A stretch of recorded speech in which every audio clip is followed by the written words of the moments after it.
look at that, dude.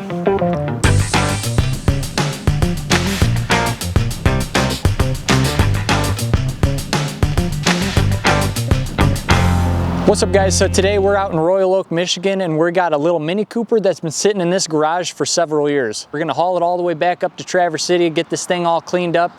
Definitely something been living in here. Check a roof and the little flares and the wheels under it. This thing's pretty cool, man. Wondering if this one's gonna be easier or not to get on the trailer. Today we don't have a winch. Come on. Why won't you just... There we go, good enough. I'm gonna put it in neutral and see if I can push it out. Looks like there's enough air in the tires. They're a little low on some of them. The car's locked. What? All right, so we started moving the car. The car is locked. There is no keys for it. The owner does have the keys, maybe up in Traverse City. So once we get up in Traverse City, we'll be able to unlock this car, and if not, we'll get a locksmith. I called the owner when we had this problem with no key, and he said this car's been sitting here for 12 years, which makes sense. I mean, look at it. It was completely locked up. We're just gonna pull it straight up onto the trailer. I don't have a winch, and I don't have my trailer this week. We made a really far trip, and the truck that hauls the trailer is broke down. It's just been a mess. So let's get this car up on the trailer and get back home.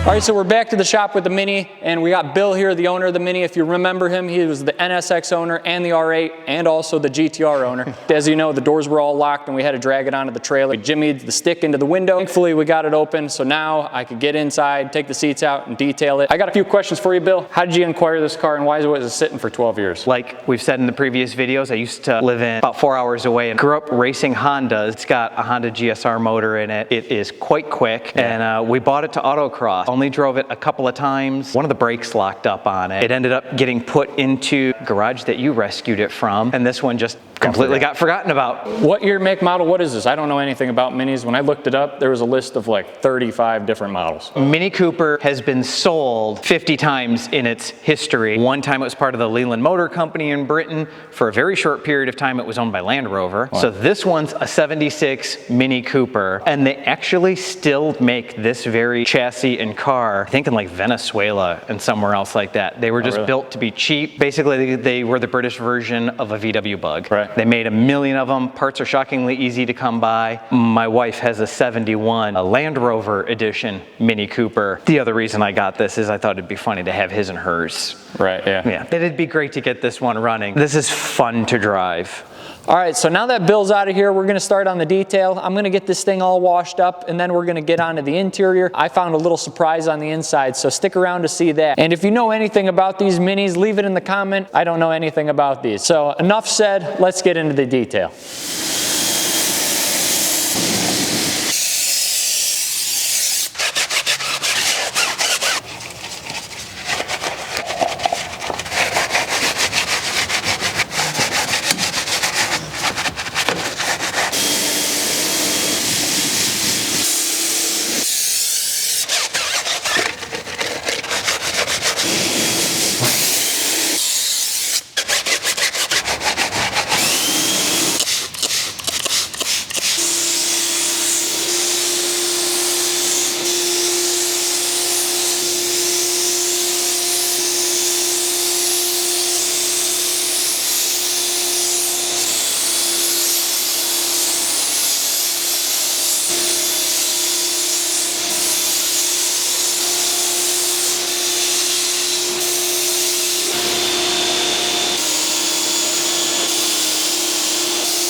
What I'm spraying on the vehicle right now is a non-acid iron remover. This will make all the contaminants and brake dust come off easy when I wash it.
I'm spraying over the entire car a ceramic spray so that it gives it lubricant when I clay bar. Clay barring the surface will remove all the contaminants and anything that's left over after the wash.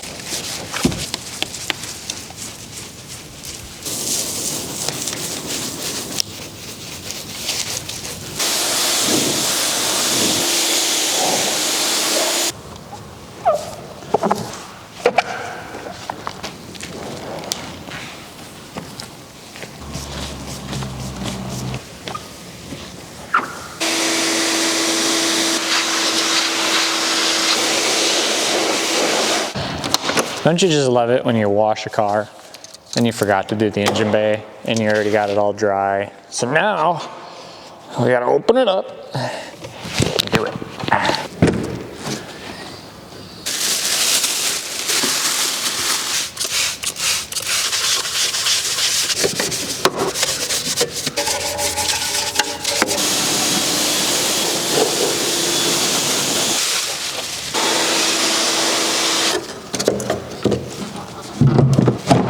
All right, so I got the Mini all finished on the exterior. It's clean as a whistle. Now we're gonna get polishing on it. There's not really much to do on the exterior. I'm just gonna go over it with a polisher and really make it pop, get rid of all the little swirls and some etching that's on there from the junk that was sitting on top of the hood. But other than that, this car is in really good shape. And then when we're finished polishing the paint, we'll get onto the interior. And like I said, there's something in there that I found that you're gonna be surprised by. So let's get polishing.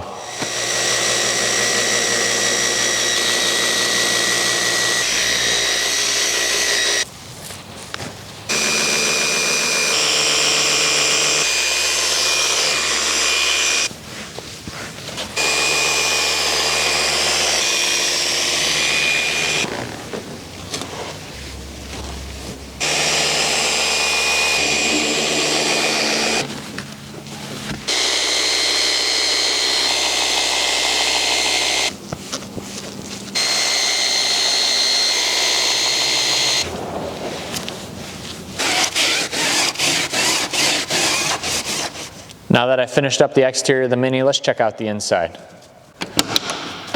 Oh yeah, a freaking mess. And as you can see, there's a little critter on the ground there. I don't know what that is. It looks like it's a squirrel tail of some sort, or even the whole body. I have no idea what that is. And a lot of walnuts. This is the second time I got a car full of walnuts. Cadillac last week, as you remember, was full of walnuts, filled my shop vac, and I feel like this is gonna do the same thing again. What's nice about these seats is that they flip forward, so I don't have to pull these seats out, don't have to unbolt them or anything like that. I can work around them really easy. First things first, let's get vacuuming these walnuts.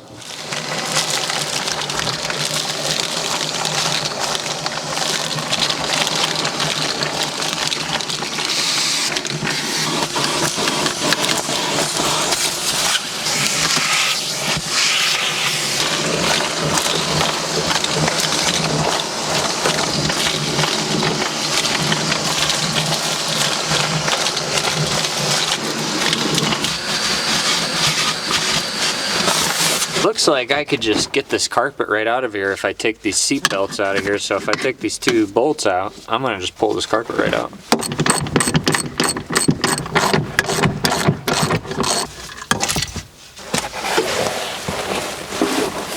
There we go.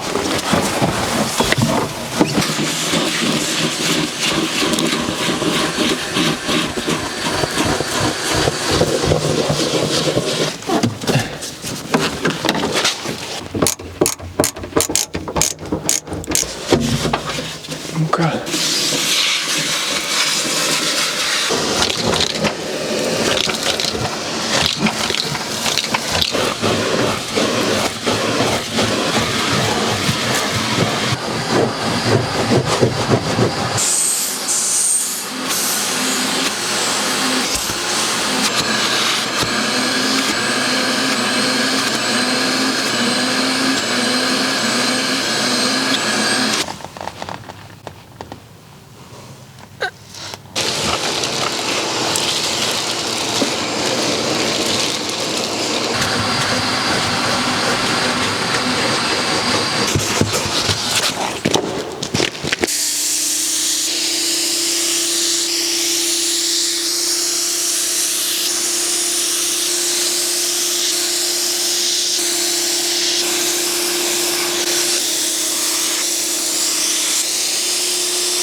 All right, so that's a wrap for the Mini Cooper. It's finished, done inside and out. This thing has been a huge transformation. I can't wait to show you the results. I hope you guys enjoyed the video. It was a lot of fun, and I'll catch you guys on the next detail.